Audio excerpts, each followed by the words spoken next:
In your opinion, given that we know there is no fallout, hot particles from Fukushima, should we be taking precautions regarding dust, such as wearing dust masks, taking off our shoes, etc.? In Massachusetts or in the U.S. in general? Well, it doesn't say Yeah. it. Well, I think Arnie said it, that it's so dispersed now. I mean, there's no way out. But I don't think that the levels of exposure at this point in this country are such that dust masks would be advisable. And we're not, again, as Dave just said, we're not testing our food yet for Fukushima-related particle exposure, particle contamination. I was thinking the FDA inaction is sort of a parallel to the NRC inaction, but we may. What about dairy? Yeah, dairy, that's Bioaccumulation. right. It's easy, especially is what shows up in dairy, and it's usually around power plants. In fact, they monitor that around power plants. They shut them all off. Right. Again, I have no information to indicate that dairy in this part of the country is unsafe, and I haven't heard whether they took a step in the Seattle area or not, but I think all I can talk about is right now, right here. The one issue is seafood. The top of the food line predators. We're not seeing it yet, but it will work its way. It will work its way up the food chain over time. Just yesterday, 2 whales were detected 600 kilometers, 360 miles offshore, that had measurable amounts of cesium in them. So and they're not top of the food chain. A whale is bottom of the food chain animal. It inhales a lot of really small critters. Sooner or later, it will work its way, the little fish to the bigger fish, to the tuna or the swordfish. But that's not going to happen for, a year or so. And then by the time it comes to our coast as well. But I'm advising our friends in Japan not to buy fish, things like that. But here, I think my biggest concern would be buying fish that were from the Pacific. But you can buy your salmon this year and freeze it. It'll be okay for sure. And I don't know about next year. It's interesting, just a personal comment, because remember with Chernobyl and the spread of the radiation, and at that time, I think there was a lot of information about detectable levels in this country. And so that's making me wonder if we're just not checking. Next question is for Dave. What is the timeline and process for Pilgrim relicensing, and what are the major issues being considered? The Pilgrim Watch and the state have intervened in the Pilgrim relicensing, and that, I'm not sure the exact schedule it will take for the NRC to litigate that proceeding. The NRC narrowed the scope on license, what you could contest in license renewal, to slightly more than spell checking. You cannot contend that there's a terrorist threat to the plant, even after 9/11. You can't carry more than 4 ounces of shampoo in a plane, but you can't assume that a terrorist will attack Pilgrim, so that's off the table. You can't challenge spent fuel storage at Pilgrim. It's not part of the game in license renewal. Some of the issues that Pilgrim Watch has raised include buried piping. If you run a pipe through a building, you have to inspect it for aging. If you run it underneath that building, the NRC says you don't have to inspect it for aging. Not the brightest thing we've ever done, but it's true. There's also electrical cables that are not designed to be submerged in water, that have been submerged in water. The NRC would like plant owners to knock that off, but it's currently being contested whether it's a good thing or a bad thing or a tolerable thing. It's a bad thing. There's probably some other major issues. 5 issues, 5 contentions that we'll see what they remain. I wish Pilgrim Watch the best luck in the world in that, but I'm not sure I bet on that. Sorry. Thank you. Another example, it's on the other coast, but Diablo Canyon was going in for its license extension. It's more similar to Seabrook. And again, that was the one where after the plant was licensed, it had they discovered a fault.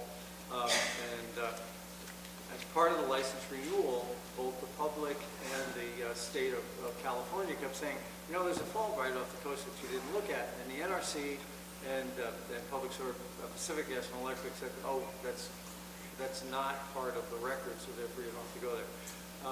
So for a year, the people represented by a group like C10 and the state were arguing that you really need to look at this. But it took Fukushima, and now the NRC says, you know, there's a fault right off the coast. We ought to look at it. I did remember one more of Pilgrim Watch's contentions. The industry and the NRC believe that wind blows in one direction all the time. So the people who may be harmed by radiation released from radiation are only those that are directly in like a laser beam direction that the wind blows. The wind never meanders, never changes direction. Pilgrim Watch believes that that's not necessarily true. And the people who may be potentially harmed by an accident, it's a little bit wider than that laser beam wind direction. So it's hard to believe why that's being contested, but that's being argued by adults. I think it's a credit to our civility that we all seem to be so calm about these things. Dr. Cloud, the World Health Organization has summarized all available scientific literature and finds that the general public is exposed to more radiation from, I hope this word is fuel, but I'm not sure, plants than from nuclear plants. What is your response to these facts? Is it, whoever wrote that, is that the correct word? I think it's fossil. Fossil. It could be. Yeah. I'm not sure where this appears. Usually the claim is that the world's population is exposed more to radon than any other source, actually, in a typical background situation. And coal-fired power, or fossil fuel power plants, or fossil fuel combustion, certainly is a source of radiation exposure. I have no way of saying whether it's equivalent or more than the nuclear fuel cycle. I think that must ignore weapons as well. So, in any case. Is this a World Health Organization study with which you are familiar or have heard? Well, the one I mentioned is called UNSCEAR, UN Scientific Committee for the Effects of Atomic Radiation, I guess it's called, which I guess is a partly WHO, UN sponsored organization. They put out these tomes, and they do estimate, sources of radiation exposure for the world's population, for regions, for countries, and so forth. But fossil fuel combustion, I can't recall what the contribution is supposed to be. I can talk a Can I little ask, bit. can people in the back hear him? I'm not sure. Yeah, I'm not sure you're speaking into your microphone. Speaking into this one, but not the other one. There you go. This is what's called the radioactive banana theory. Bananas are radioactive, and you've probably heard the debate, you get more radiation from eating a banana than you do living next to a nuclear power plant. The problem with that argument is that there's potassium-40 in a banana, and it's radioactive. But your body is already in equilibrium with the potassium. So when you eat the banana, you discharge some potassium-40 as well.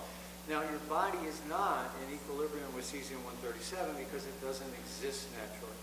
And it replaces calcium in your body, in your bones or your teeth, it goes to your muscles rather, or strontium-90, which is a bone secret. So the comparison of total disintegrations, I think is fallacious, because the types of isotopes that are released from a nuclear plant or released from Fukushima are not naturally occurring, and your body is in equilibrium with those that are. That's a much better answer than mine. I was just more specific because you Radioactive banana. talked about bananas, right? This is referring, I think, to Fukushima. Why do you, this is kind of addressed to Mr. Gunderson.